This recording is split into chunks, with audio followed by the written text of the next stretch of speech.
Ang kwentong ito ay hango sa totoong buhay. Mula ito sa isa nating kabayan na itago na lang natin sa pangalang Narding.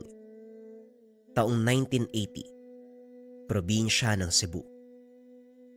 Naging talamak ang insidente tungkol sa pagkawala ng mga taong naliligo sa talon sa kabilang bayan. Hindi na natatagpuan ang mga katawan, pero ayon sa paniniwala ng mga nakakatanda, biyag ng engkantong bantay. Subalit kung si Mang Carpio ang pagbabatayan, hindi engkanto ang kumuha sa mga ito kung hindi isang aswang. Totoong merong bantayang talon na yan, pero hindi itong nangunguha ng buhay. Isang aswangan ng bibiktima na ayaw nilang paniwalaan. Wika ni Mang Carpio. Nag-iinit ang dugo sa mga taong ayaw makinig sa kung ano ang tama.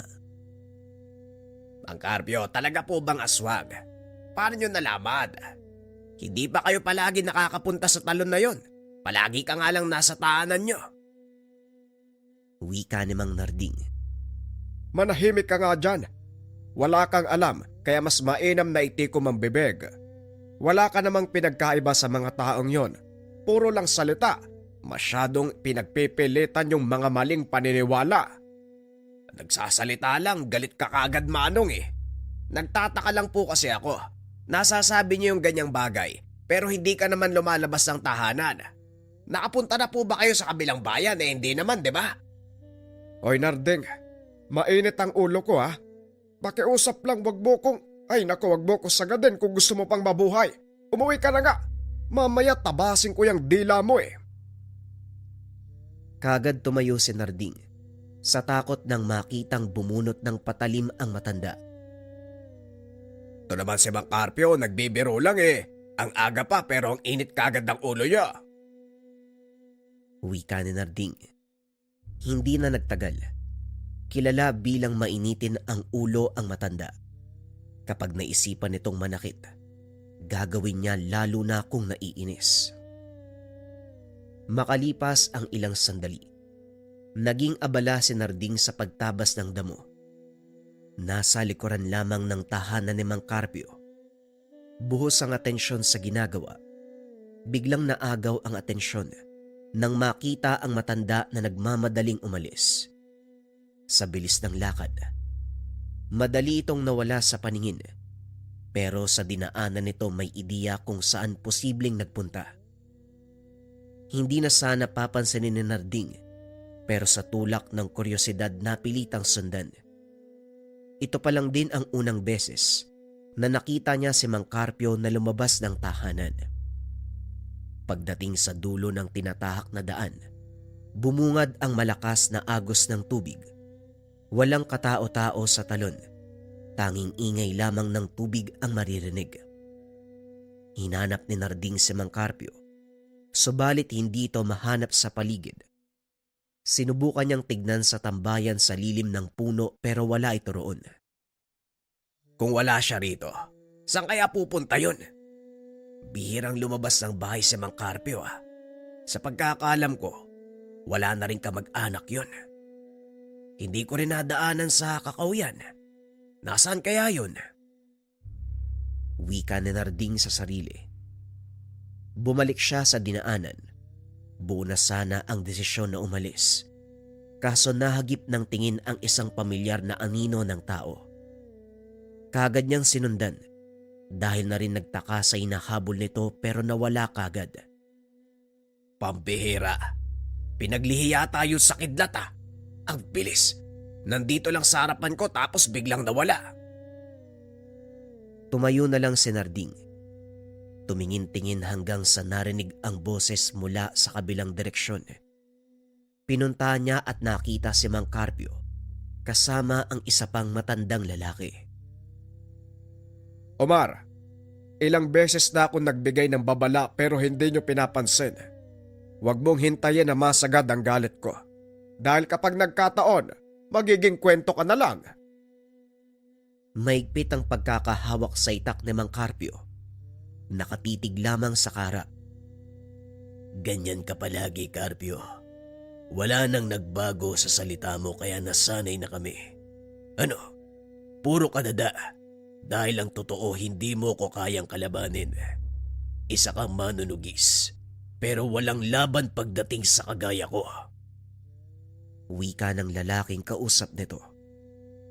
Habang humahaba ang usapan, minabuti ni Narding na magtago sa nagsisiksikang mga halaman. Naguguluhan siya sa nangyayari dahil kilala si Mang Omar bilang mabuting tao.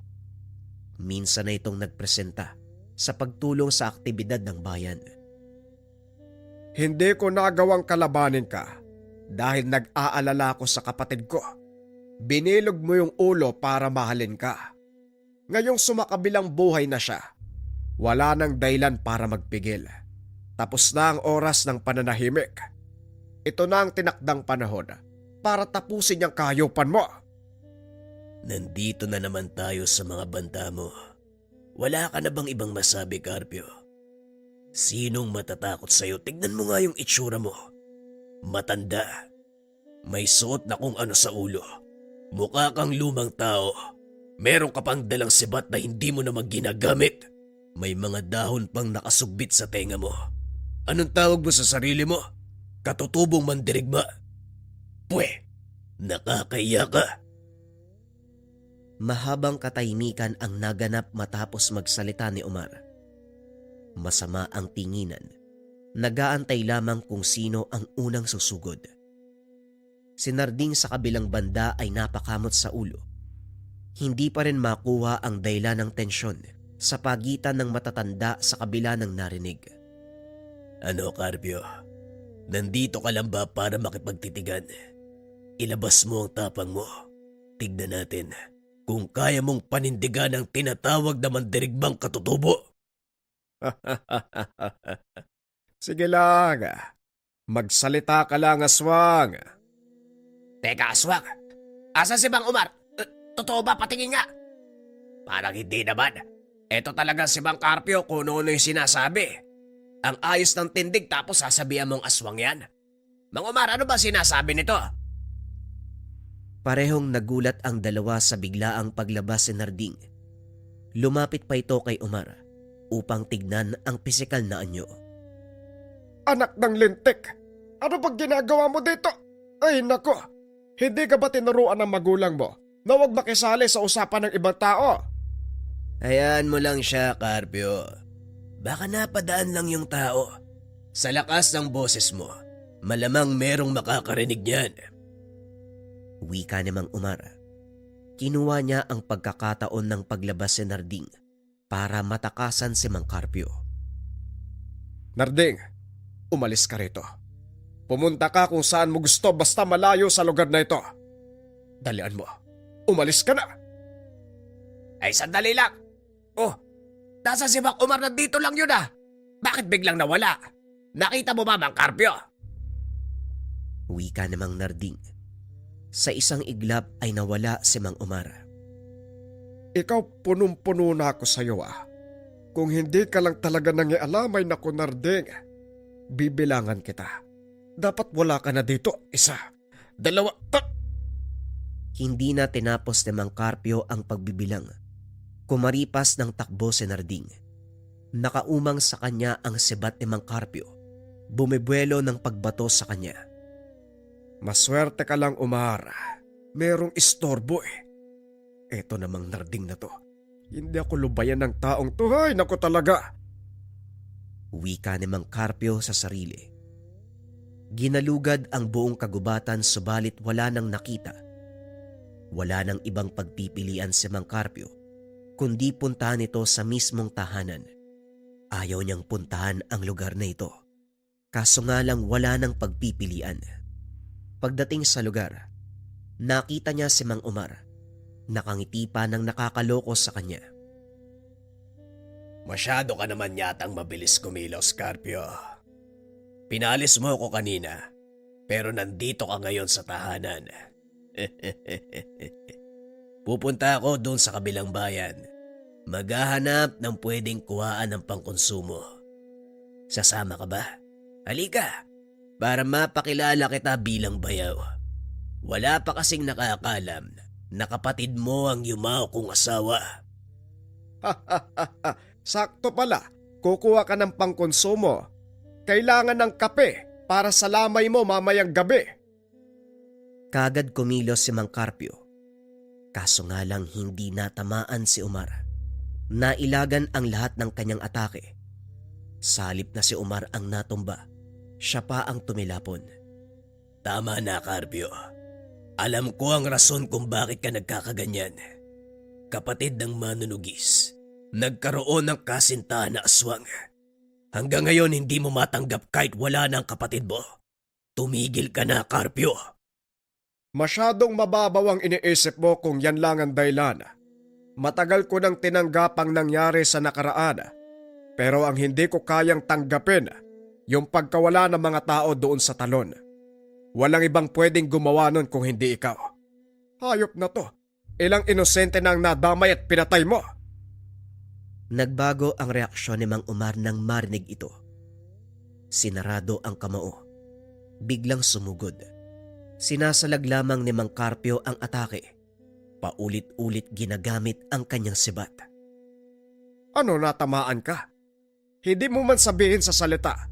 Malalaman ko pa rin. Naiiwan ang bakas mo doon sa pinangyarihan ng krimen. Amoy na amoy kita, kaya wag ka nang magdailan. Tignan natin kung ano ang magagawa ng tinatawag na mandirigmang katutubo sa isang purong gabunan. Napatras si Mang Carpio. Kitang-kita niya kung paanong nagbago ng anyo ang karap. Tumubo ang napakapal na pangil. Maging ang buong katawan ay napaligiran ng mga balahibo. Humaba ang nguso na parang sa aso. Aminado si Mang Carpio. Mahihirapan siyang talunin ang kalaban. Kakaiba ang taglay nitong lakas. Malayong malayo ko ikukumpara sa mga pangkaraniwang aswang. Ilang sandali pa tumilapon na lamang siya. Napasigaw si Mang Carpio nang tumama ang likuran sa puno. Nang balikan ng tingin si Omar, wala na ito sa lugar. Hindi na lang muna siya gumalaw para makabawi ng lakas. Hindi rin maintindihan ni Mang Carpio kung bakit siya hindi tinuluyan ng aswang. May oras ka rin sa akin, Omar. Talagang hindi mo ko tinuluyan Tinutupad mo pa rin ang pangako mo sa kapatid ko. Pero hindi ako titigil hanggat hindi ka napapatay. Maraming inosente ang nadadamay. Pagdating ng tahanan, sa halip na makapagpahinga ay binulabog siya ni Narding. Nakabang ito sa atangan ng tahanan. Ganyan talaga kapag tumatanda na, Mang Carpio. Sumasakit yung likod.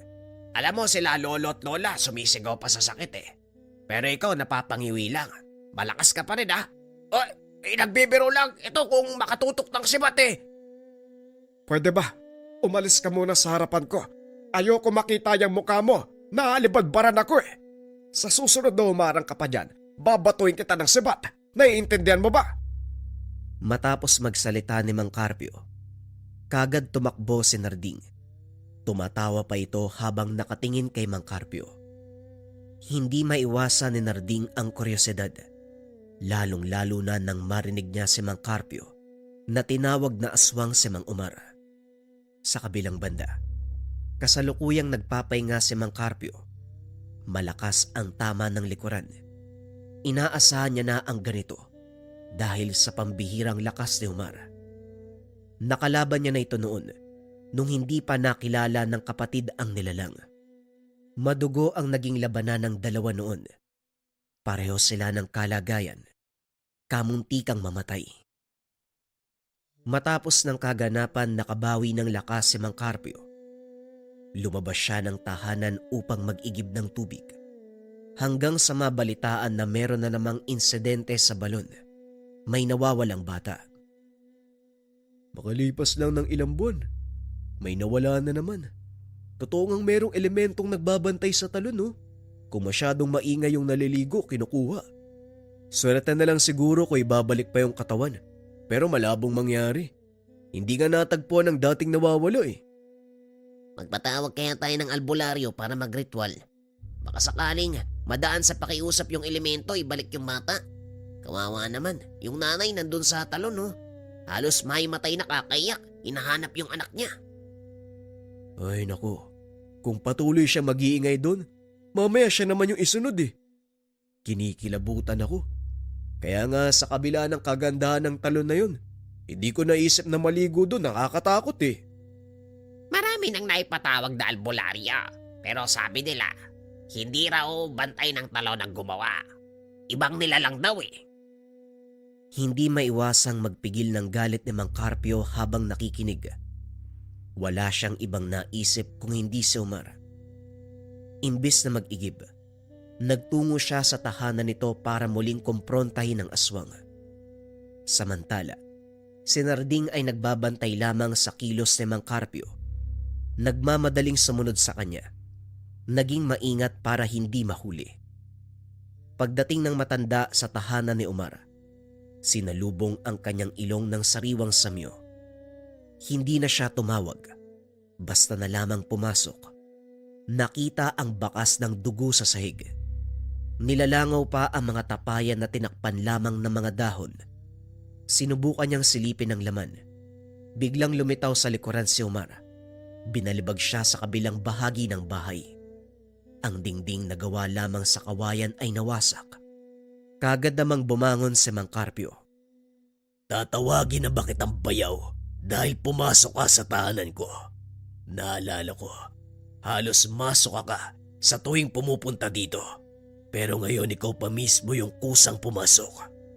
Sayang lang hindi ko napagandaan ang pagdalaw mo.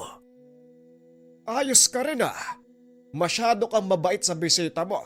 Hindi mo muna ako niyayang paupuin. Sinugod mo ko kagad at binalibag pa.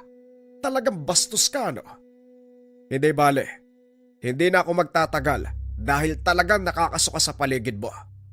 Nandito lang ako para hulihin ka sa akto. Nasaan ang bata? Alam kong ikaw ang kumuha sa kanya. Masyadong malakas ang tama mo, tanda.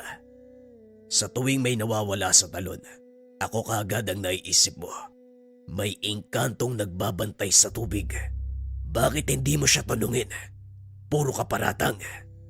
Wala nang dapat tanungin pa. Dahil kahit walang magsabi, alam ko na ikaw ang nang bibiktima. Total lulubog na ang araw. Umpisa na natin ang pagtutuos. Tignan natin kung kayang takpan ng kadaldala ng pagiging halimaw mo. Huwag kang magpigil. Magpatayan tayo dito. Sumugod si Mang Carpio. Nagsimula silang magbatuan ng atake sa isa't isa. Ilang beses nang nakaharap kaya kahit papano, may ideya ang matanda sa kilos ng nilalang. Sa mga unang sandali, puro ito pagsalakay, ibinibida ang lakas. Paulit-ulit na tumitilapon at napapasubsob si Mang Carpio. Matibay ka rin, tanda. Malakas ang mga tangan mo. Ilang beses na kitang tinamaan, pero puro pasalang ang natatamo. Malakas ang taglay mong kabal, pero tignan natin kung hanggang saan tatagal. Muli itong sumugod, hindi tinigilan si Mang Carpio. Habang tumatagal nahirapan na ang matanda, bahagya nang umiikot ang paningin. Naturingan kang manunugis, pero napakahina mo. Kayo ng tangan mo, walang silbi. Paulit-ulit siyang inatake ni Mang Omar. Hindi naman lumalaban si Mang Carpio dahil ito ang kanyang plano. Hindi kita maintindihan, Carpio. Kung galit pa din ba sa akin yung pinapairal mo o talagang kapakanan ng tao ang nais mong gampanan. Aminado ko, nang bibiktima ako sa talon, pero hindi lahat ng tao. Ako ang dahilan ng pagkawala nila. Bilang lamang ang binibiktima ko sa lugar, kaya wag mong ibuntun sa akin ang sisi. Umilag si Mang Carpio nang muli siyang ataki ni Mang Omar. May lahi akong aswang, pero hindi lahat ng tao ako nang bibiktima, lalong-lalo na ang mga kawawang bata. Patuloy sa pagsasalita si Mang Omar. Sagad na ang galit. Patuloy lamang na nag-aantay ng pagkakataon si Mang Carpio. Hinahayaan niya si Mang Omar. Gagamitin niya ang kasalukuyang emosyon ng kalaban upang talunin ang mismong sarili. Halika dito, Carpio. Tutuluyan na kita. Sagabal ka sa mga plano. Nang makita ni Mang Carpio, sagad na ang galit ni Mang Umar. Wala na sa wisyo ang atake. Dito siya tsumempo ng pagkakataon. Tinamaan ng saksak sa likod si Umar gamit ang sibat. Kaso nga lang hindi gaanong tumalab. Kamuntikan pa siyang mahuli at masakal. Mabuti na lamang at naiwasan.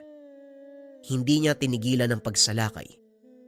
Ilang beses na itong natamaan, pero nanatiling nakatayo si Mang Umar. Patuloy na lumalaban. Kahit ilang beses mo kung tusukin ang sibat sa likuran, walang magagawa yan. Dahil sa sinabi ni Mang Umar, nagkaroon ng ideya si Mang Carpio. Pinuntirya ang paa at mga braso. Subalit pag-angil lamang ang naging resulta. Mas lalo pa itong naging agresibo. Nang humantong sa punto, natamaan sa dibdib. Dito nagbago ang reaksyon ni Umar. Masama ang titig sa kanya. Tuluyan ang nagpalit ng anyo. Bumungad sa harapan ni Mang Carpio ang isang purong gabunan. Bumuelo ng pag-atake si Umar. Nagpagulong-gulong sila sa lupa.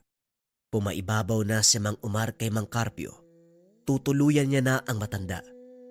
Kaso nga lang, nakabuelo ng atake si Mang Carpio.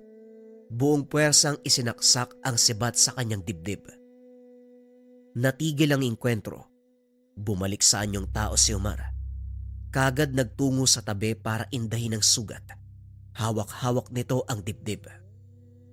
Sa dami ng engkwentro natin, nalaman ko na ang kainaan mo. Tama ba ko? Muli sanang susugod si Mang Carpio. Nang muling magsalita si Umar. Sandali lang, Carpio. Asawa ko ang yumao mong kapatid. Baka pwede natin pag-usapan ng mga bagay-bagay. Susundin ko ang lahat ng sasabihin mo. Huwag mo lang akong papatayin. Huwag mo kong daanin sa mga drama mo. Ilang beses na ako nakarinig ng ganyan sa mga nilalang eh. Nagpapaawa pero naghahanap lang pala ng tiyempo. Wika ni Mang Carpio habang lumalapit sa kanya. Gaya ng inasahan, tsumempo lamang si Umar. Muling sumugod ang aswang pero hindi na pinalampas ng matanda.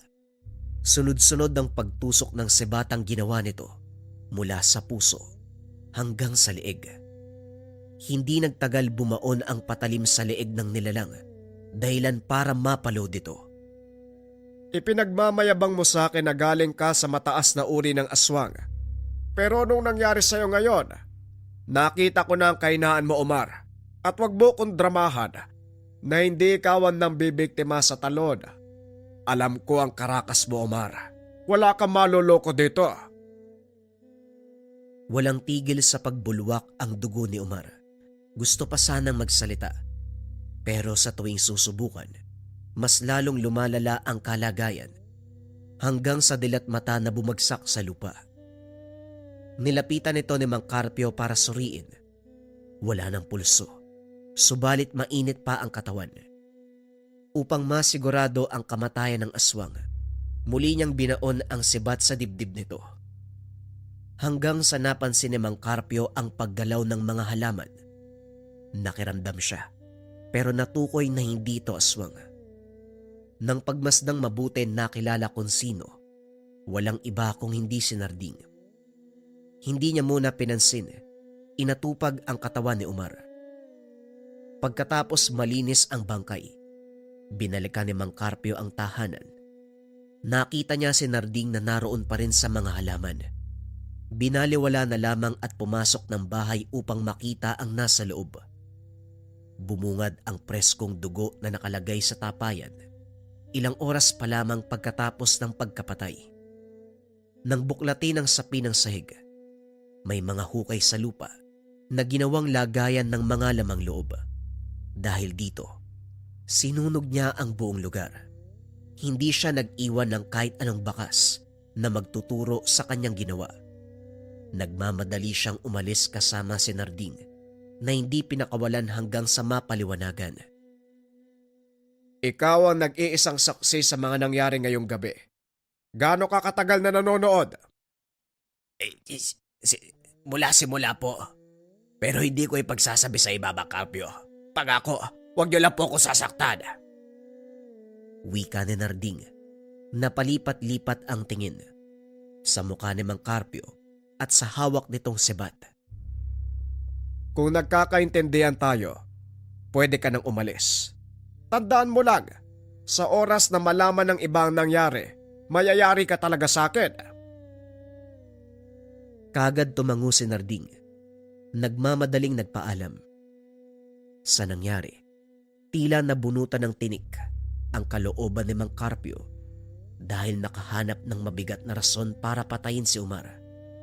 Noon pa man gusto ng puksain ang aswang. Kaso nga lang dahil sa kapatid, hindi niya magawa. Matapos ng kaganapang iyon, natahimik na rin ang balon. Wala nang nabiktima sa lugar. Tama nga ang ginawa ng Mang Carpio. Tama ang kanyang hinala. Gumagawa lamang ng rason si Umar upang hindi siya ang mapagbintangan. Walang ibang nanggagambala. Walang ibang nambibiktima sa talon kung hindi siya. Mabuti na lamang hindi nagpadala si Mang Carpio sa mga narinig. Patuloy pinangatawanan ni Mang Carpio ang kanyang tungkulin.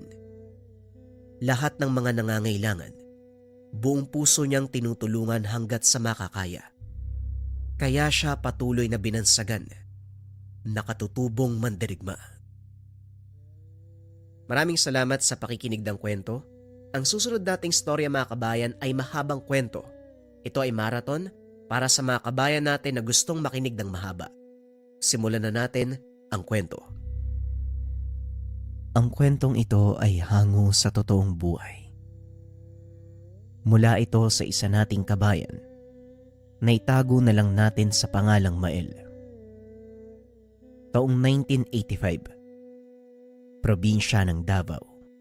Ang mga puno at iba pang halaman ay may sariling kaluluwa o espiritu. Ito ang kadalasang naririnig natin sa mga babaylan o mga taong konektado ang kakayahan at kaalaman sa kalikasan. Ito rin ang kaalaman na napatunayan ng ating tampok na karakter. Si Mael ay lumaki sa pangalaga ng mga kamag-anak sa Davao. Bagaman tubong Zamboanga ang binata, napilitan itong umalis sa kanilang baryo dahil sa pagmamalupit ng mga magulang. Hindi na idinitalye ng tagapagpadala ang nangyari sa kadailanang masyado na itong maselan. Kinupkop ang binata ng tiyuhin na itago na lang natin sa pangalang Lindo. Itinuring na parang totoong anak. Pinag-aral hanggang sa makapagtapos ng sekundarya. Hindi na nakapagpatuloy ng pag-aaral sa kolehiyo dahil nagkasakit ng malubha si Mang Lindo. Matandang binata ang tiyuhin ni Mael. Kaya naman wala itong ibang maaasahan sa kanyang sakahan. Mael, bukas magsasaboy ng abono sa palayan. Kaya mo bang gawin yon ng mag-isa? Tanong ni Mang Lindo. Huwag niyo na pong alalahanin yon, Tio Lindo. Ako na pong bahala sa palayan. Magpahinga na lang po kayo dito sa bahay. Wika ni Mael.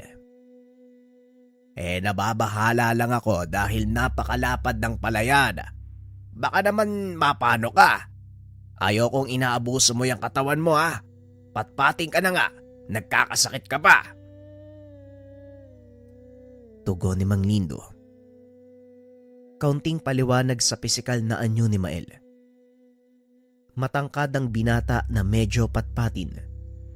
Maitim din ang balat nito dahil babad sa gawaing bukid. Ngunit sa kabila ng pagiging patpatin, napakalusog ng pangangatawan nito. Wala ring masabi ang tiyuhin pagdating sa pagtatrabaho dahil parang wala itong kapaguran. Chong, alam mo naman na gusto ko yung mga gawain sa bukid, di ba? Kaya wag po kayo mag-alala. Kahit mapagod man ako, alam ko naman ho na may patutunguhan yung ginagawa ko eh. Tugon ni Mael. Alam mo Mael, nanghihinayang talaga ako eh. Dahil hindi ka nakapagtapos ng kolehiyo.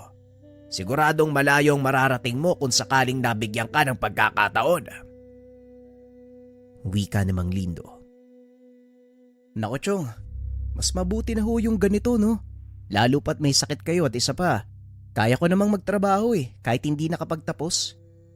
Ang totoo niyan, mas marami pa akong natutunan sa aktwal na gawain kaysa nakaupo lang sa loob ng paaralan. Wika ni Mael.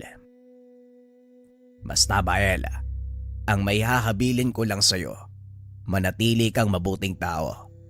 Dahil hindi batayan ng moralidad ang pinag-aralan kung hindi ang kabutihang ipinapakita mo sa kapwa. Maging mabuti ka, doon pa lang panalo ka na. Yan na naman tayo Yan na naman tayo Chong Ang lalim na naman ang sinasabi nyo pero teka maiba ko Bakit pala hindi nyo tinatanggal yung mga puno ng saging sa gitna ng palayan? Hindi naman po napapakinabangan yung mga yun Sayang din ho sa lupa. Pwede pa nating sakupin yun Sa tuwing magsisimulang mangaral si Mang Lindo, iniiba ng binata ang usapan.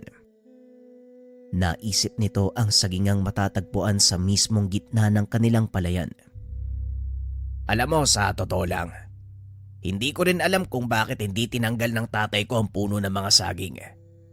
Hindi ko na din pinansin yun hanggang sa tuluyan ng nakasanayan. Doon na din itinatambak ang mga dayami tuwing matatapos ang kapasan.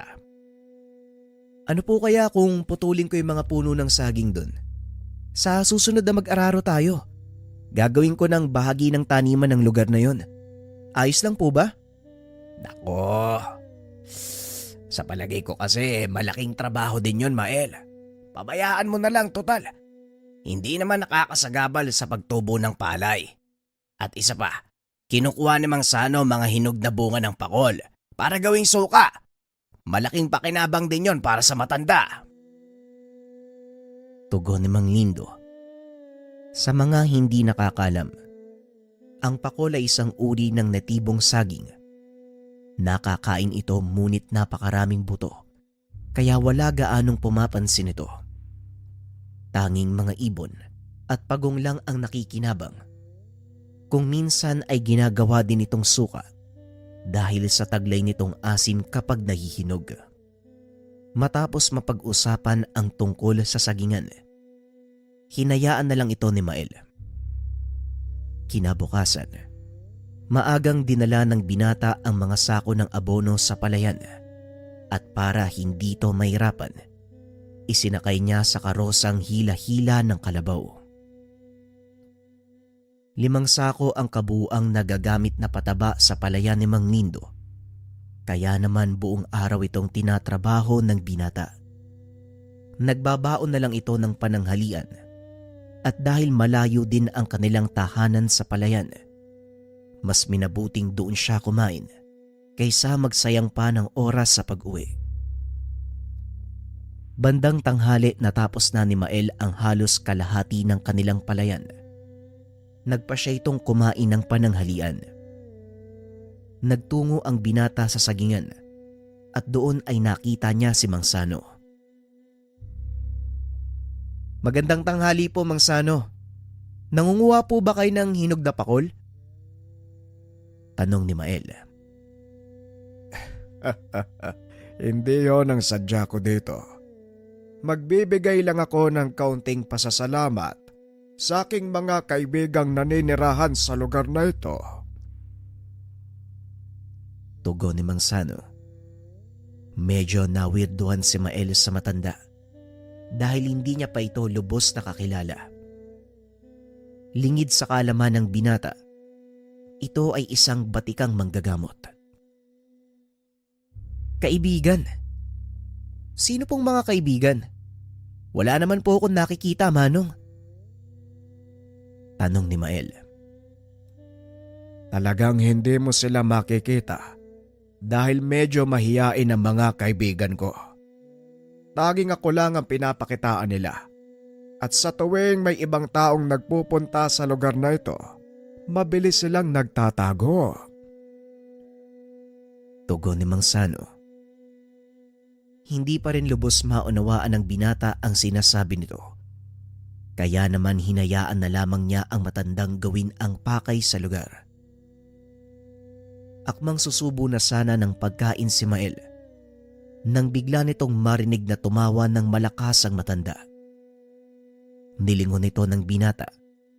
Nakitang kumukumpas ang kamay habang tila may kung sinong kinakausap. Nakayuko ang matanda habang nagsasalita, bagay na ikinagulat ni Mael. Dahan-dahan nitong ibinaba ang kanyang hawak na baunan. Marahang naglakad papunta sa likuran ni Mang Sano. Nagulat ang binata nang makita nito ang maliit na nilalang na punong-puno ng buhok ang katawan. Maging ang mukha nito ay nababalot din ng makapal na balahibo. Halos isang dangkal lang ang tangkad nito. Malaki ang mga mata, 4 ang mga kamay. Hindi nakapagsalita ang binata dahil bigla itong nanigas. Kalaunan ay nawala ng malay. Nagising na lang ito nang maramdaman ang malamig na patak ng tubig sa kanyang pisngi.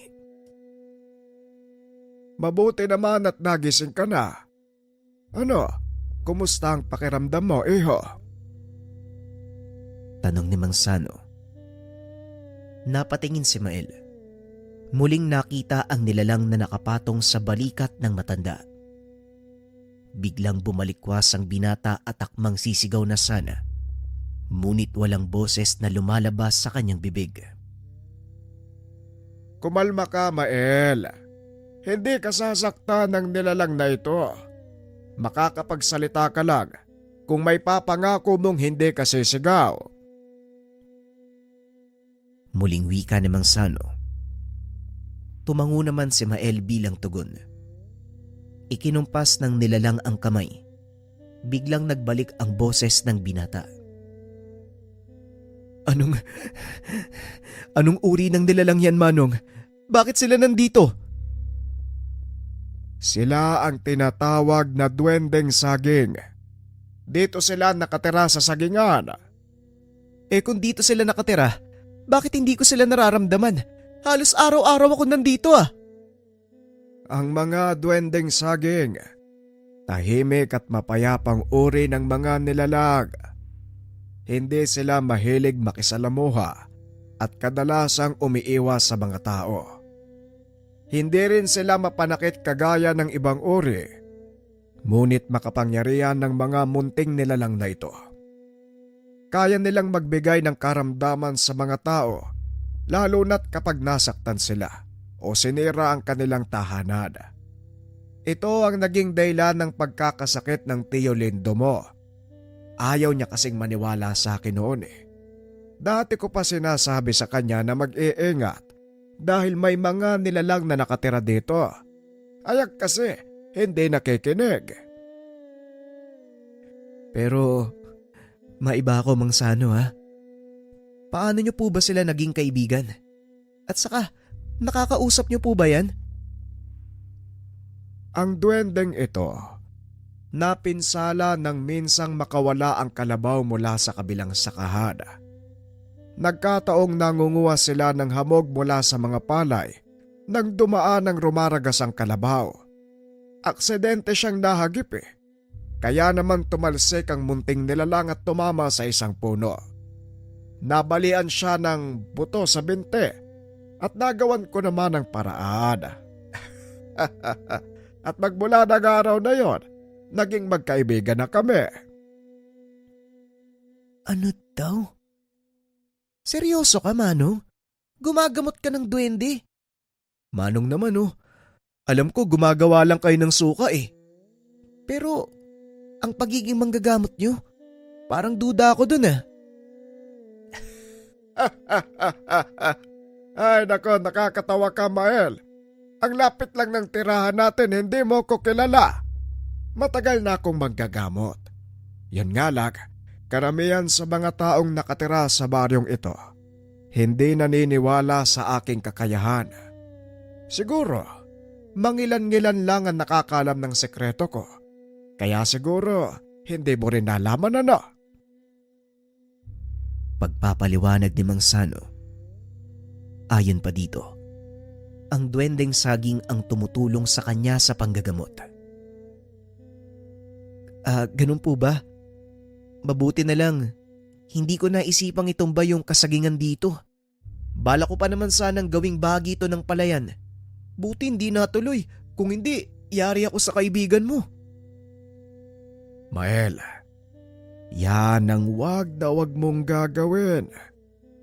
May mga naninirahan sa lugar na ito.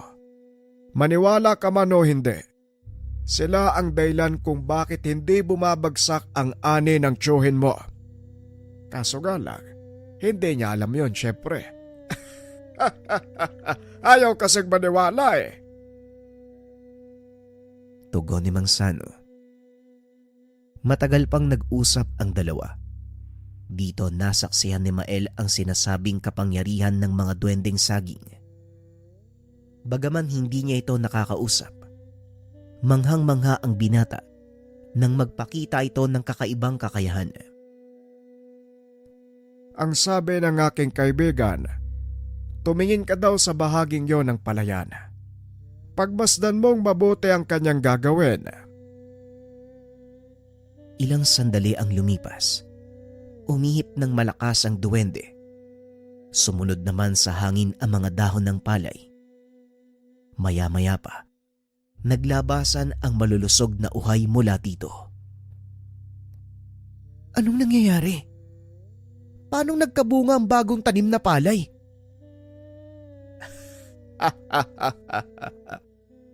Isa lang yan sa mga himalang nagagawa nila. Kaya ingatan mo at pangalagaan ang sagingan na ito, Mael.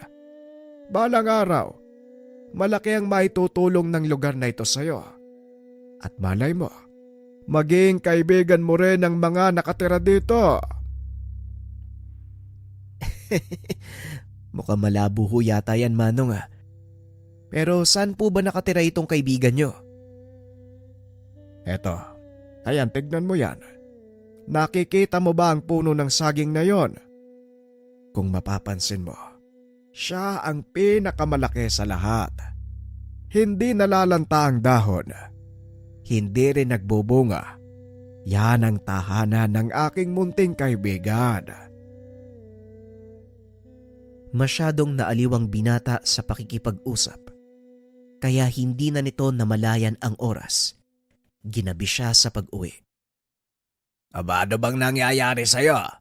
Ginabi ka yata sa pag-uwi, Mael. Dumaan ka pa ba sa kabisera? Tanong ng Chewin. Hindi po, Chong. May kailangan lang akong tapusin sa bukid eh. Pasensya na po kayo kung ginabi ako ng uwi. Tugon ni Mael. Minabuti nitong itago sa Chewin ang mga nalaman tungkol sa sagingan. Dahil paniguradong hindi ito maniniwala. Kinabukasan, maagang naganda ang binata para magpunta sa palayan. Bagay na pinagtatakahan naman ng Chewin. Nagbalot pa ito ng makakain, kaya hindi maiwasan ng matanda ang magtanong. Oh, ang akala ko ba, tapos na ang gawain mo sa bukid. Ano pang gagawin mo doon? Tanong ni Mang Lindo. Hindi ko po kasi nagagapasan ng mga pilapil eh. Masyado nang makapal yung damo. Halos hindi na makita yung dinadaanan. Ganun ba? O siya, mag-iingat ka at maraming dupong na nakatira sa mga buta sa gilid ng palayan ha. Baka mamaya matuklaw ka. Oho, Chong. Alam ko po yung tungkol sa mga dupong. Ako na pong bahala, basta dito lang ho kayo ha. Magpahinga lang ho kayo. Wika ni Mael. Matapos ay tumuloy na ito papunta sa palayan. Pagkarating sa lugar, naglatag ng dahon ng saging ang binata. Inilabas ang dalang pagkain. Inanyayaan nito ang mga munting nilalang na naninirahan sa lugar. Nung una hindi pa lumalabas ang mga ito. Ngunit nang iwanan niya ang pagkain, isa-isang nagsipaglapitan ang mga duwende. Hinayaan ng binatang kainin ng mga ito ang dalang pagkain at habang nagtatrabaho siya sa palayan, panay naman ang titig sa kanya ng mga munting nilalang. Ilang sandali pa, nakaramdam ng pagod ang binata. Nagpunta ito sa sagingan upang magpahinga. Nakaiga si Mael sa damuhan ng mga oras na yun at hindi na malayang nakatulog na ito. Nagising ang binata. Laking gulat niya dahil palubog na ang araw. Kinuha ni Mael ang baonang pinaglagyan ng pagkain. Nagtaka ito dahil bagyang bumigat ang lalagyan. Marahang binuksan ng binata ang baonan. Laking gulat niya dahil punong-puno ito ng makikinang na bato. Saan nang galing ang mga to? Mga kaibigan? Mga kaibigan, kayo ba'y naglagay nito? Hindi ko naman kailangang gawin to eh. Naku naman oh, pero salamat sa inyo ha. Malaking tulong to para sa gamot ni Tio Lindo. Wika ni Mael. Lumapit sa kanya ang isa sa mga nilalang. Inabot ang maliit na sisidlan na gawa sa putik. Palihim mong ilagay sa kanyang inuming tubig ang laman ng sisidlan na yan. Gagaling ang kanyang karamdaman. Wika ng nilalang. Maraming salamat kaibigan ha. Maaari ko bang malaman ang pangalan mo? Hindi ko maaaring sabihin sa iyo ang aking pangalan dahil kailangan mong hulaan sa pamamagitan ng pagsagot ng aking bugtong. Tugon ng nilalang. Aba, ayos ah. Mukhang masaya yan ah. O sige, anong bugtong mo? Tanong ni Mael. Ang pangalan ko ay tawag sa malaking nilalang na gawa sa bato ang katawan. Sino ako? Tanong ng duwende. Napaisip si Mael. Ngunit wala itong malaman na kasagutan.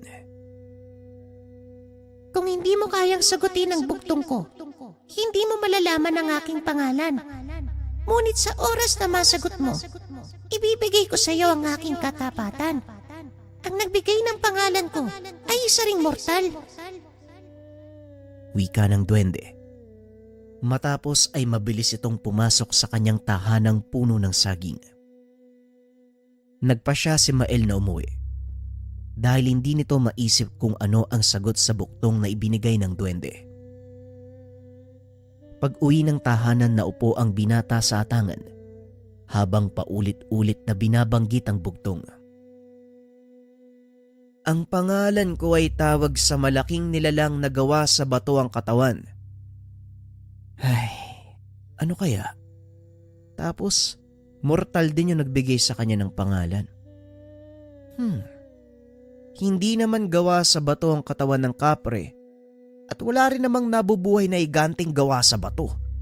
Kung meron man, anong tawag sa kanila? Tanong ng binata.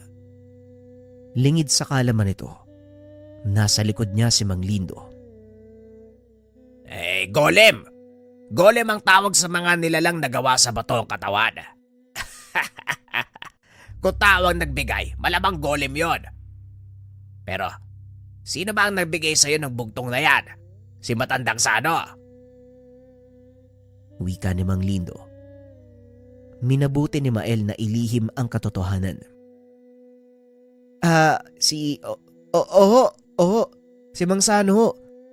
Napagkatuwaan namin kasi yung kanina eh. Tama, yun nga po ang nangyari. Gano'n ba? Ano ang pusta? Alam mo na ang bugtong eh. Siguro kapag hindi ko raw ho nasagot yung bugtong, bibilan ko daw siya ng isang boteng lambanog eh. At kapag nanalo daw ako, papadala niya ako ng sukang gawa sa pakol. Yun naman pala eh. Magandang pusta dyan at siguradong mananalo ka na. Tamang-tama, tignan mo doon oh.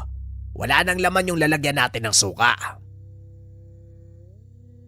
Kinabukasan, maagang bumalik sa sagingan ng binata.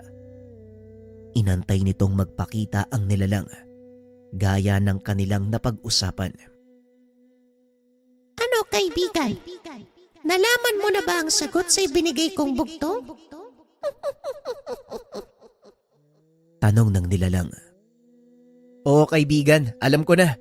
Ang pangalan mo ay Golem. Hinango ito sa sinaunang nilalang na gawa sa bato ang katawan. Napangiti ang nilalang. Naupo ito sa balikat ng binata. Tama ka. Hindi lang basta-bastang ibinibigay ang pangalan sa amin. Nakabatay ito sa taglay na katangian ng duwendeng pinagpipigyan. Kagaya ko. Kaya Golem ang aking pangalan. Dahil meron akong kakayahan na gawing bato ang aking katawan. Hindi lang yun Nagagawa ko rin magpalabas ng mga mamahaling hiyas na nagmumula naman sa lupa. Pagpapaliwanag ni Golem. Sa isip ni Mael, ito ang dahilan kung bakit punong-puno ng mga mamahaling bato ang lalagyan ng pagkain. Maraming salamat nga pala dun sa ibinigay mong mga mamahaling bato Kaso, hindi ko pa nasusubukang ibigay kay Tiyo yung gamot Baka mamaya na lang pag uwi ko. Gawin mo ito sa lalong madaling panahon. Dahil may oras lang ang bisa ng gamot. Hindi ito maaaring lumagpas ng ilang araw. Naku, di kung ganun.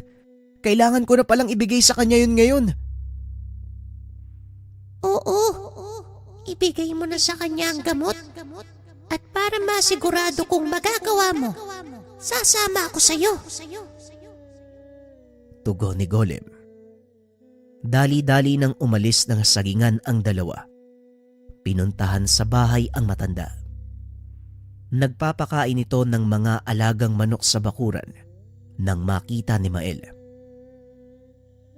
Chong, kumusta? Kumain ka na ba? Ay, di pa nga Wala akong ganang kumain. Sa palagay ko, parang busog na busog ako ngayon. Ang mas mabuti pa po siguro, sabayan nyo na lang ako. Sandali lang po maghahain lang ako. Wika ni Mael. Nilagyan nito ng kanin ang plato ng matanda. Ibinuhos ang laman ng maliit na sisidlan na ibinigay ni Golem. Pagkabuhos ng binata sa kanin, panandali ang nagbago ang kulay nito. Maya-maya ay nagbalik din sa dati. Sakto namang pumasok ang matanda. Aba, ano ba yung babangong amoy na yan? Nakakagutom tuloy Nagluto ka ba? Hindi po, Tio Lindo. Siguro gutom lang talaga kayo Kahit simpleng inihaw na toyo at laswa napakabango para sa inyo. Halina ho kayo dito, kain na. Hindi masarap ang sabaw ng laswa kapag nilamig. Wika ni Mael. Nagsimulang kumain ng matanda. Laking gulat ng binata dahil tila gutom na gutom ito. Hindi na nagsalita pa ang binata. Ipinaliwanag na sa kanya ni Golem ang maaaring maging epekto ng ibinigay niyang gamot. Ayon sa duwende, paghihilumin nito ang anumang pinsala sa katawan ng matanda at babalik ang dating lakas nito.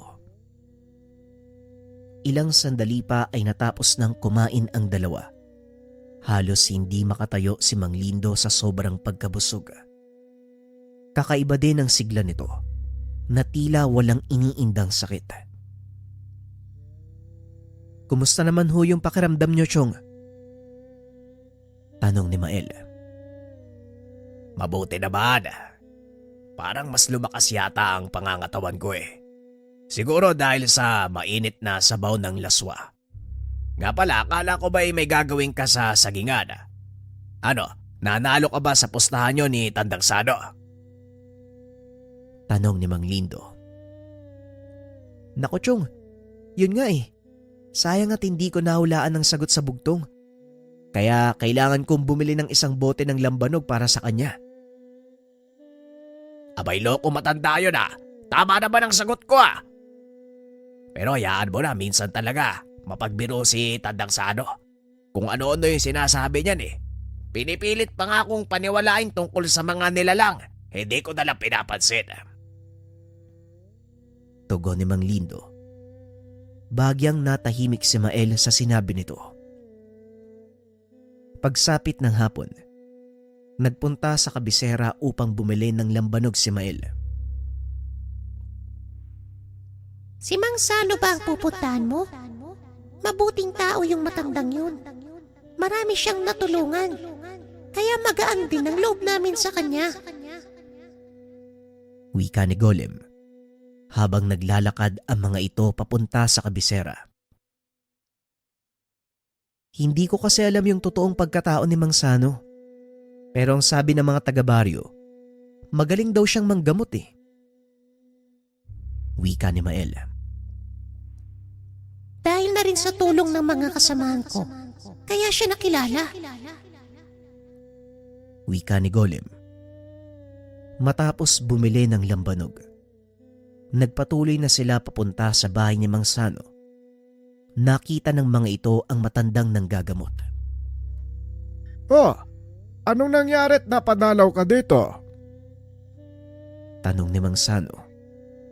Hindi pa nito napansin si Golem dahil nagtago ang nilalang sa suot na sombrero ni Mael. Wala naman po, Manong. Gusto ko lang po sanang makipag-usap sa inyo. Kaso mukhang marami ho yata kayong ginagawa sa ngayon eh. Babalik na lang siguro ko sa susunod na araw. Tugon ni Mael. Hindi naman. Sandali lang. Matatapos na din ako dito. Wika ng matanda. Maya-maya pa natapos na ang panggagamot nito. Inayang maupo si Mael sa sala. Inilabas ng binata ang dalang bote ng alak. Napangiti naman si Mang Sano. Para mas masarap po ang kwentuhan, may dala akong lambanog. Aba, oo nga naman. Sandali lang at kukuha ko ng baso at ilang hiwa ng prutas. Masarap sa hinog na bayabas ang lambanog. Nagsimula nang mag-inuman ang dalawa. Nung una ay pinag-uusapan lang ng mga ito ang tungkol sa mga simpleng bagay. At habang tumatagal, unti-unting nagkakalakas ng loob ang binata. Manong, pwede mo bang ikwento sa akin yung tungkol sa mga duwendeng saging? Gusto ko pong malaman ng tungkol sa kanila eh. Wika ni Mael. Pwede naman. Bakit hindi? Total, nakita mo na din sila, hindi ba? Tugon ni Mang Sano. Nagkwento ito tungkol sa mga nilalang. At gaya nga ng inaasahan, sinabi nito ang totoong pinagmulan ng kanyang kakayahan sa panggagamot. Ang pinagmula ng aking kakayahan ay mga duwendeng saging. Hindi ako isinilang na manggagamot, Mael. Nagsimula din ako sa wala, nangapa, hanggang sa natutunan ng patakaran ng buhay ng manggagamot. Kaya heto ko ngayon at isang bagay pa, disiplina sa sarili. Yon ang pinakamahalaga. Teka, bakit mo ba naitatanong? Tanong ni Mang Sano. Dito na nagkaroon ng lakas ng loob si Mael na sabihin sa matanda ang kanyang sikreto. May ipapakita po ko sa inyo, Manong. Wika ng binata sabay tanggal ng kanyang sombrero. Nanlaki mga mata ng matanda nang makita ang duwendeng saging na nakaupo sa ulo ng binata. Aba, tignan mo nga naman. Isa sa mga munti kong kaibigan ng kasama mo Jumong, lumabas ka dito. Narito ang isa sa mga kauri mo. Wika ni Mang Sano. Sumilip mula sa halamang nasa loob ng bahay ang isa pang duwende. Dali-dali namang tumalon si Golem mula sa ulo ng binata. Ano po bang nakikita ng mga gaya nila sa atin? At bakit sila sumasama? O bakit nila tayo tinutulungan? Tanong ni Mael. Kabutihan ng puso, Mael.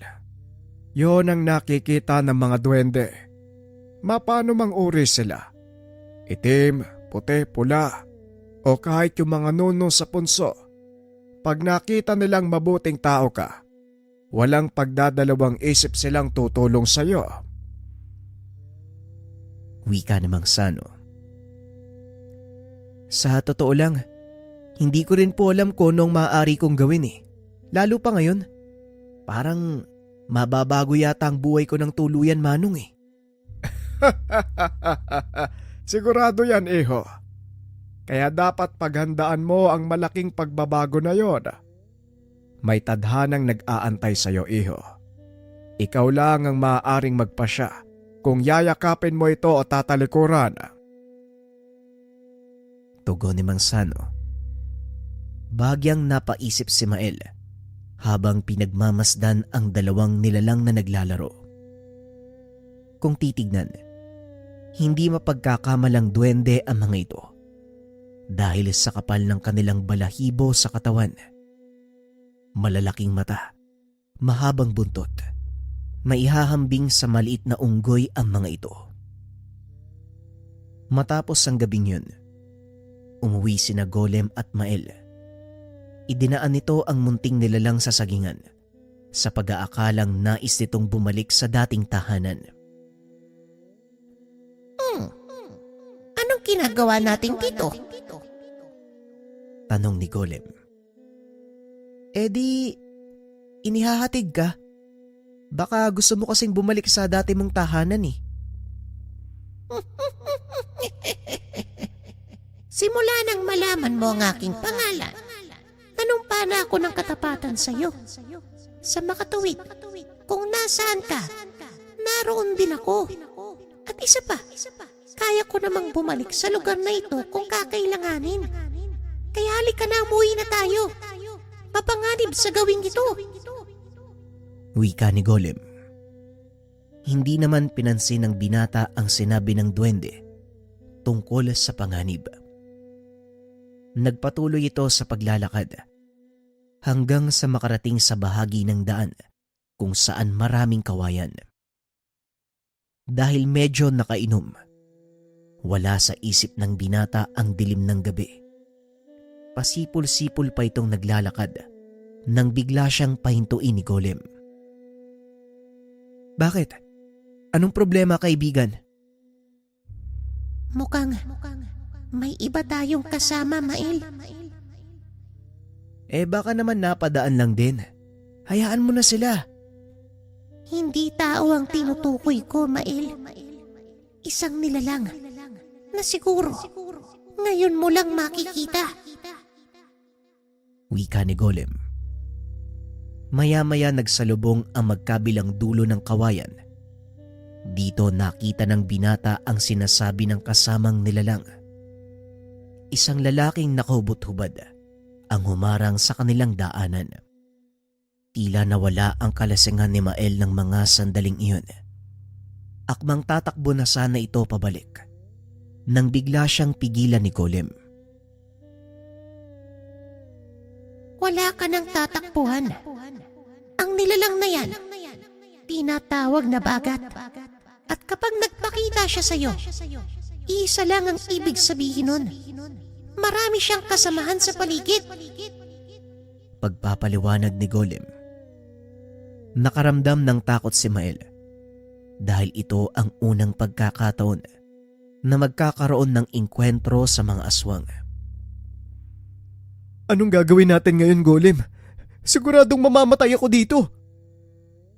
Wika ni Mael. Huwag kang matakot.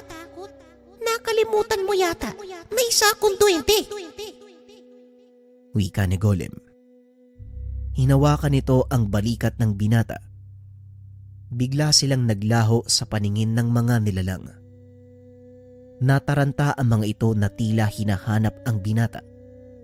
Naglabasa na din ang ilan pa sa mga kasama ng bagat. Inaamoy nila ang buong lugar. Anong nangyari?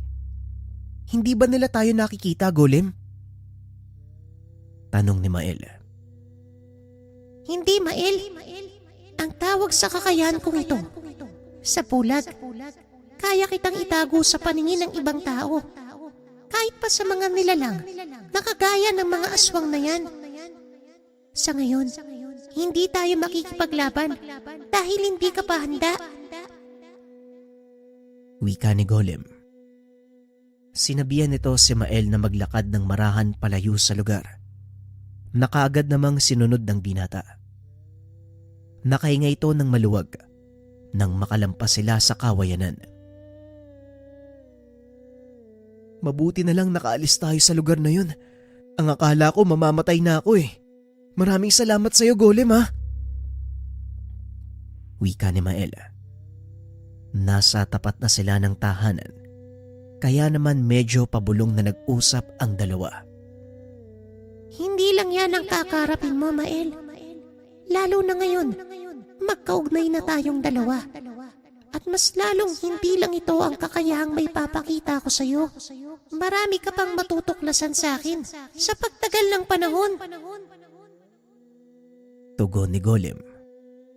Naputo lang ang pag-uusap ng dalawa dahil biglang nagbukas ang pinto ng tahanan. Lumabas ang matanda. Mael! Mael, ikaw ba yan? Tanong ni Mang Lindo. Opo, Chong Lindo, ako po ito. Pasensya na po at ginabi ko ng uwi. Medyo napahaba kasi yung usap namin ni Mang Sano eh. Wika ni Mael. O siya, kumain ka na ba? Kung hindi pa, pinagtiran kita ng ginataang langka at ilang pirasong inihaw na biya. Namingwit kasi ko kanina sa ilog eh, kaya may ulam tayo. Tugon ni Mang Lindo. Chong naman eh. Ang sabi ko sa'yo, dapat nagpapahinga lang kayo dito sa bahay. Huwag niyong pinapagod yung sarili niyo. Ako na pong bahalang umintindi sa kakainin natin. Tugon ni Mael. Nako Mael, wala ka nang dapat alalahanin pa sa kalusugan ko. Maayos na yung pakiramdam ko. Oh. Hindi na rin ako hinihika, kaya ayos lang. Nga pala, ilang buwan na lang gapasan na. Kumusta naman ang palay natin? Wika ni Mang Lindo. Maayos naman po, Chong. Maganda po yung tubo ng mga palay. Malusog po ang mga uhay. Ilang linggo na lang yuyuko na yung mga yun eh. Wala na ako nakikitang insekto. Wika ni Mael. Mabuti naman kung ganun ano. O siya, kumain ka na. Magpapahinga lang ako. Hindi na rin kumain si Mael. Dahil na rin sa mga nangyari. Tila nawala ang gutom at kalasingan nito. Ilang linggo ang lumipas. Wala namang nangyaring kakaiba. Hanggang sa sumapit na ang araw ng gapasan. Sabay-sabay na nagpapagapas ang mga katabing palayan, kaya medyo hati ang mga tao. Siguro, huli na lang tayo sa magpapagapas. Wala rin kasing masyadong tao. Sabay-sabay yung nagpapagapas sa lahat ng taniman eh. Okupado ang lahat ng mga kababaryo natin. Wika ni Mang Lindo habang nakatitig sa malaginto nitong palayan. Yan nga din po ang sinasabi ko, Chong eh. Mukhang mahuhuli talaga tayo eh. Wag lang sanang abuti ng malakas na ulan dahil paniguradong maglalaglagan ng mga uhay. Tugon ni Mael. Nakaupo ang mga ito sa sagingan habang pinapanood ang mga taong nakikigapas. Maya-maya pa, napansin ni Mael ang isang matandang babaeng palakad-lakad sa pilapil na tila may kung anong hinahanap. Hanggang sa natumba ito, dali-daling tumayo si Mael at pinuntahan ng matanda upang tulungan. Kaso nga lang pagdating ng binata sa lugar kung saan ito bumagsak, hindi niya na makita ang matanda. Oh, saan naman kaya nagpunta yun? Dito lang yun bumagsak eh. Tanong ni Mael sa sarili habang iniikot ang tingin sa paligid. Hindi pang karaniwan ang babaeng yun, Mael. Tignan mo, walang bakas ng pinagbagsakan sa palay. Pagpapaliwanag ni Golem. Isang duwendeng shaging. Hindi ko akalain na makikita ko ang isang gaya niya dito sa baryong ito. Nagulat ang binata nang biglang may nagsalita sa kanyang likuran. Pagkalingon niya, nakita ni Mael na yun yung matandang babaeng natumba. Mag-iingat ka, Mael. Isa siyang engkanto. Malakas talaga ang pangdama ng mga kagaya mong nilalang. Oo, tama ka. Isa nga akong engkanto. Pero huwag kang mag-alala. Napadaan lang ako. Tugon ng matanda. Saan ho ba kayo pupunta, Manang? Naghahanap ako ng ligtas na lugar. May taong humahabol sa akin at gusto niya akong patayin. Maaari mo ba akong tulungan? Tanong ng matandang babae. Muling nagbigay ng babala si Golem dahil hindi nakikita ni Mael ang totoong anyo ng matanda. Huwag kang basta-basta maniniwala sa kanya, Mael. Hindi siya nagsasabi ng totoo. Maniwala ka sa akin. Mapapahamak ka lang. Wika ni Golem. Ngunit tila hindi nakikinig ang binata sa lahat ng sinasabi nito. Huwag kang makialam, Duwende. Kung ayaw mong tirisin kita, hindi ka naririnig ng binatang ito. Nasa ilalim na siya ng aking kapangyarihan. Tugon ng matandang babae. Kaso nga lang bigla itong napasigaw at tumakbo ng napakabilis. Talagang dito ka pa maghahasik ng kasamaan mong engkanto ka. Golem, anong nangyari kay Mael? Bakit nakatulala yan? Wika namang Sano. Nakipag-usap ang duwende sa kasama ng matanda. Sinabi nito ang buong pangyayari. Inakay ito ng matanda pabalik sa sagingan. Nagulat si Mang Lindo nang sabihin ni Mang Sano ang nangyari sa binata. Kamunti ka nang makuha ng engkanto ang pamangkin mo. Hindi ko alam kung bakit nangyari yon. Gayong nasa balikat naman niya ang...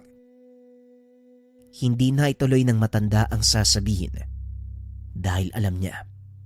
Hindi pa nalalaman ni Mang Lindo ang tungkol kay Golem. Anong ibig mong sabihin, Sano? Ano bang nangyayari kay Mael? Wala ka nang dapat alalahanin. Maya-maya lang, babalik na rin yan sa ulirat. Sa ngayon, hayaan mo lang muna siyang makapagpahinga. Tugon ni Mang Sano. Nagpahid ito ng lana sa noo ng binata. Nag-ihip ng mga dasal pangbawi. Maya-maya ay nagkamalay na si Mael. Tila walang alam sa mga nangyayari. Mang Sano, ano pong ginagawa niyo dito? At saka, ano po bang nangyari? Bakit ang sakit ng ulo ko? Tanong ni Mael. Bigla kang nahimatay habang naglalakad sa gitna ng palayan. Palusot ng matanda. Teka, ang huli kong naaalala, may nakita ako matandang naglalakad sa pilapil. Natumba, kaya pinuntahan ko para tulungan Pagkatapos nun hindi ko na alam yung nangyari kasi bigla na lang nagdilim yung paligid Wika ni Mael. Kagaya nga ng sinabi ko, nawalan ka ng malay, kaya magpahinga ka na muna. Alinda, maaari mo ba akong ikuha ng tubig sa bukal? Pakiusap ni Mang Sano. Dali-dali namang tumayo ang matanda upang kumuha ng tubig. Ginamit ni Mang Sano ang pagkakataong iyon para sabihin kay Mael ang totoong nangyari. Hindi ko rin po akalaing engkanto pala yung matandang yun Mabuti na lang dumating kayo. Wika ni Mael. Anong ginagawa ni Golem? Bakit hindi mo siya naririnig? Yun na nga po Manong eh. Hindi ko po narinig yung boses ni Golem. Kaya nahuli po ako ng engkanto eh. Napasailalim ako ng kapangyarihan niya. Mael, may isang paraan para hindi ka maging lapitin ng mga engkanto. Mamayang gabi, bumalik ka sa sagingan. May pagkakalob ako sa'yo. Wika ni Golem. Pinayuhan din ito ang binatang umuwi na muna para makapagpahinga. Kinagabihan, bumalik ang binata sa lugar at gaya ng inaasahan. Nag-aantay doon si Golem. Nakaupo ito sa dahon ng maliit na puno ng saging. Mabuti at nakarating ka. Handa ka na ba? Tanong ni Golem. Hindi ko alam kung anong gagawin Golem eh. Paano ko magiging handa? Ipagkakalob ko sa'yo ang mutyang pinaka-iniingatan naming mga duwending saging. Ito ang tanging pinagkukunan namin ng lakas at siyang bumubuhay sa lugar na ito. Sa oras na ipagkalob ko sa'yo ang mutya, lahat kami ay aasa sa iyong lakas. Maging ang lupain ito, Mael. Pagpapaliwanag ni Golem. Bakit naman kailangan mong ibigay sa akin ang mutya? Kung ito lang ang pinagkukunan nyo ng lakas, hindi ba makasarili yun? Tanong ni Mael. Mas magiging makasarili ako kung hahayaan kong makuha ito ng ibang engkanto. Hindi mo ba napapansin? Unti-unti na silang naglilitawan. Ang matandang nakita mo kaninang tanghali, isa lang siya sa mga engkanto na nagnanais makuha ang mutya. Mas magiging ligtas ito kung mapapa sa kamay ng isang taong kagaya mo. Tugon ni Golem. Hindi ko alam kung kaya kong pangalagaan ng mutya, Golem. Natatakot akong biguin kayo ng mga kauri mo. Tugon ni Mael. Wala kang dapat ipag-alala dahil hindi ka papabayaan ng mutya. Pagkakaloban ka nito ng sapat na lakas at kakayahan para ipagtanggol ang iyong sarili laban sa mga engkanto at iba pang elemento na naghahangad na kunin sa iyo ang mutya. Huminga ng malalim ang binata at muling nagsalita. Kung ito lang ang paraan para mapangalagaan ng mutyang sinasabi mo, sino ko para ipagkait yun sa kanya? O sige Golem, pumapayag na ako. Tugon ni Mael. Umakyat si Golem sa pinakamalaking puno ng saging. Tinapik ng 3 beses ang tangkay nito. Dahan-dahang nagbukas sa mga dahon. Lumabas sa pinakaloob ng puno ang napakalaking puso. Dahan-dahan itong yumuko. Unti-unting nagbukas ang pulang talulot. Tumayo ka sa ilalim ng puso, Mael. Tanggapin ang bertud ng puso ng pakol. Wika ni Golem. Matapos ay bumuka ang pinakahuling talulot. Lumabas mula dito ang kulay pulang butil ng liwanag.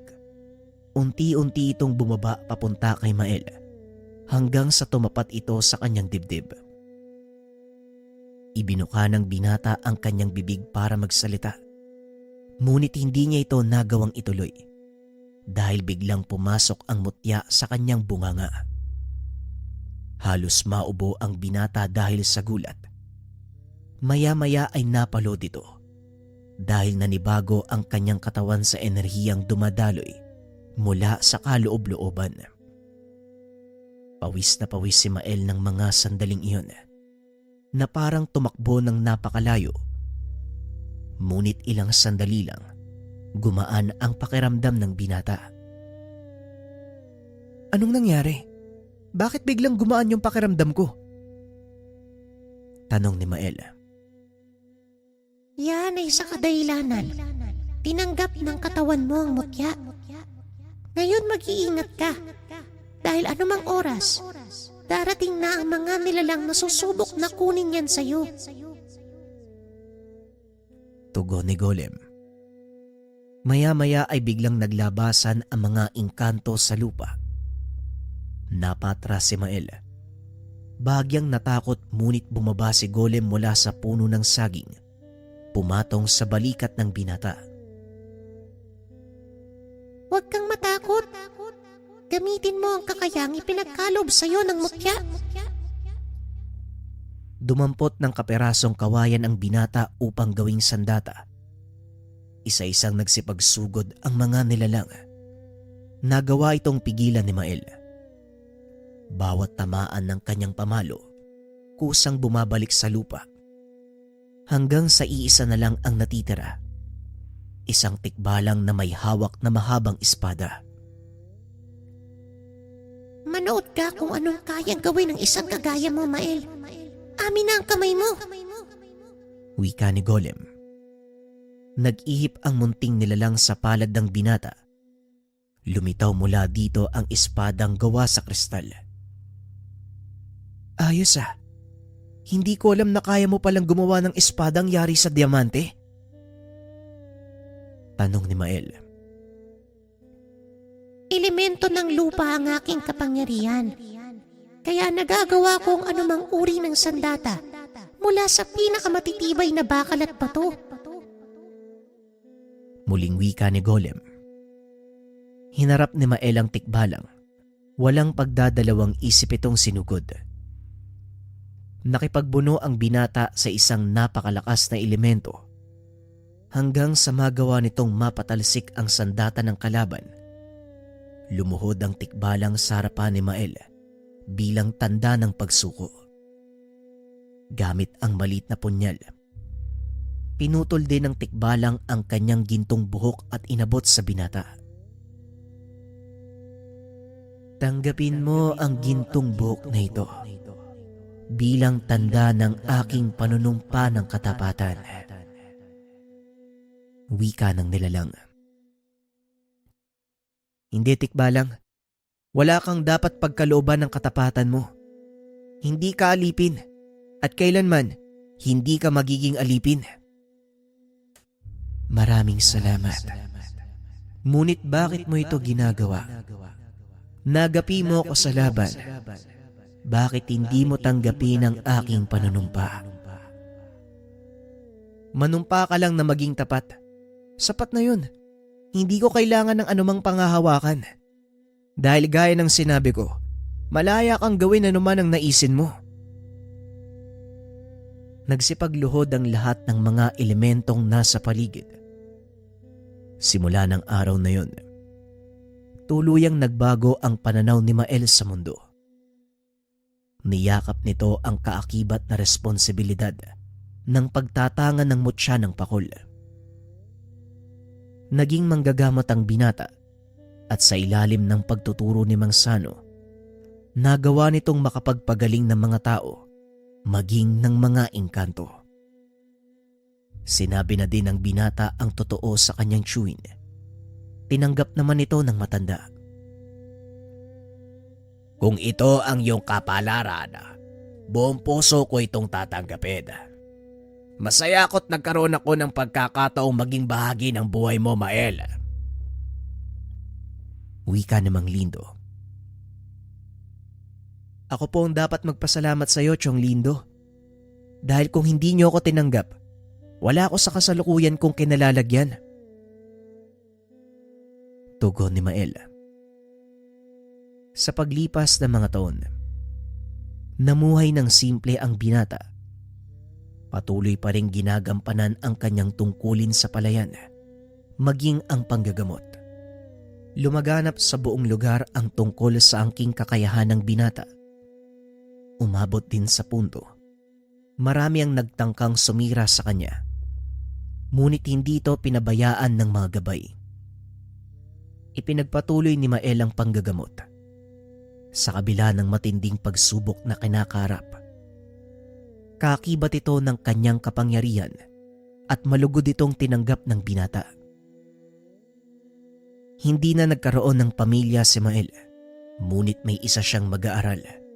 Nang mga sandaling ito ay matanda na si Mael, kinilala na ito sa kanilang bayan. Ginugol nito ang panahon sa pagtuturo sa bagong sibol hanggang sa maging handa na ito. Tuluyang pinamana ni Mael ang kanyang kaalaman at kakayahan sa binata. Maliban sa mutya, nangako itong hindi iwawalay ang mutya ng pakol sa kanyang katawan. At kung kailangan dalhin sa hukay ay gagawin niya. Masigurado lang ang kaligtasan ng makapangyarihang hiyas. Naunawaan ito ng kanyang mag-aaral. At kagaya ni Mael, bukas din ang kaisipan nito. Maunawain. Kaya naman madali lang kinagaanan ng loob ng mga duwendeng saging ang binata. Hindi man kasing husay ni Mael ang kanyang kakayahan. Nagagawa naman itong makatulong sa sariling paraan. Ni minsan, hindi niya kinalimutan ang katotohanan. Utang niya ang lahat ng nalalaman sa maestrong si Mael. Hanggang sa sumapit na ang dapit hapon sa buhay ni Mael. Masaya itong iniwan ang mundo dahil alam niyang nasa mabuting kamay ang lahat ng kaalamang maiiwan. Pumanaw si Mael. Ang tanging naiwan ay ang alaala nitong naisulat bilang tala-arawan. Itinago ito ng kanyang mag-aaral. Ito ang dahilan kung bakit nakarating sa atin ang kwento ni Mael. Hindi man naging malinaw kung saan napunta ang bertud ng puso ng pakol. Ngunit nanatili pa rin sa puso ng mga taong nakasalamuha ni Mael ang kanyang kabutihan. Patuloy na ginugunita ng mga nakakilala sa kanya ang taon ng kamatayan ni Mael. Taon-taon ay pumupunta sila sa sagingan kung saan nagsimula ang lahat.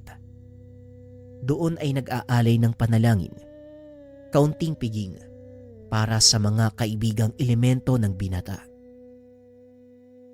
Sa paglipas ng panahon, unti-unting nagbago ang kapaligiran. Hindi na rin maiwasang maging ang dating luntiang bukid na puno na ng kabayan.